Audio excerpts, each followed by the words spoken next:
Kannur മലപ്പട്ടത്തെ youth Congress പ്രവർത്തകരുടെ പ്രകോപന മുദ്രാവാക്യത്തിനെതിരെ കൊല്ലപ്പെട്ട SFI നേതാവ് ധീരജിന്റെ പിതാവ് രാജേന്ദ്രൻ. 3.5 വർഷം അനുഭവിച്ച വേദന വീണ്ടും ഓർമ്മിപ്പിക്കുന്ന നീചമായ പ്രവൃത്തിയെന്ന് ധീരജിന്റെ പിതാവ് രാജേന്ദ്രൻ പറയുകയാണ്. ധീരജിനെ കുത്തിയ കത്തി അറബിക്കടലിൽ തള്ളിയിട്ടില്ല എന്നായിരുന്നു യൂത്ത് കോൺഗ്രസ് പ്രവർത്തകർ മുഴക്കിയ മുദ്രാവാക്യം.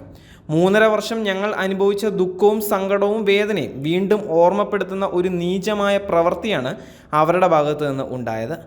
ഗാന്ധിയൻ ആദർശത്തിലൂടെ ഏകദേശം 45 വർഷത്തോളമായി കോൺഗ്രസ് അനുഭാവിയായതിന്, കോൺഗ്രസിനും സുധാകരനും വോട്ട് ചെയ്തതിന് എനിക്ക് കിട്ടിയ പ്രതിഫലമാണോ ഞങ്ങളുടെ മകൻ ധീരജിൻ്റെ കൊലപാതകമെന്ന് കോൺഗ്രസ്സുകാർ തന്നെ പറയണം. ആദ്യം അവർ പറഞ്ഞത് അവർ അല്ല ഈ കൊല ചെയ്തത് എന്നാണ്. എന്നാൽ അവരുടെ നാവിൽ നിന്ന് തന്നെ ഈ കൊലപാതകം അവർ തന്നെ ചെയ്തതാണ് എന്ന് വ്യക്തമാക്കുകയാണ് എന്ന് ധീരജിൻ്റെ അച്ഛൻ പറയുകയാണ്. അതേസമയം മലപ്പട്ടത്ത് യൂത്ത് കോൺഗ്രസ് പദയാത്രയ്ക്കിടെ പ്രകോപന മുദ്രാവാക്യം മുഴക്കിയതിൽ പ്രതിഷേധം കടുപ്പിച്ച് CPIയും പോഷക സംഘടനകളും. ധീരജ് രാജേന്ദ്രൻ വധക്കേസുമായി ബന്ധപ്പെട്ട മുദ്രാവാക്യം മുഴക്കിയതിനാലാണ് പ്രതിഷേധം ശക്തമാക്കുന്നത്. ധീരജിനെ കുത്തിയ കത്തി അറബിക്കടലിൽ തള്ളിയിട്ടില്ല എന്നായിരുന്നു യൂത്ത് കോൺഗ്രസ് പ്രവർത്തകരുടെ മുദ്രാവാക്യം. CPIM ജില്ലാ സെക്രട്ടറിയും DYFI ജില്ലാ സെക്രട്ടറിയും അടക്കം നേതാക്കൾ ഇതിനെതിരെ രംഗത്ത് വന്നിട്ടുണ്ട്. ജില്ലയിലെ വിവിധ ഇടങ്ങളിൽ DYFIയും SFIയും പ്രതിഷേധ പരിപാടികളും സംഘടിപ്പിച്ചു.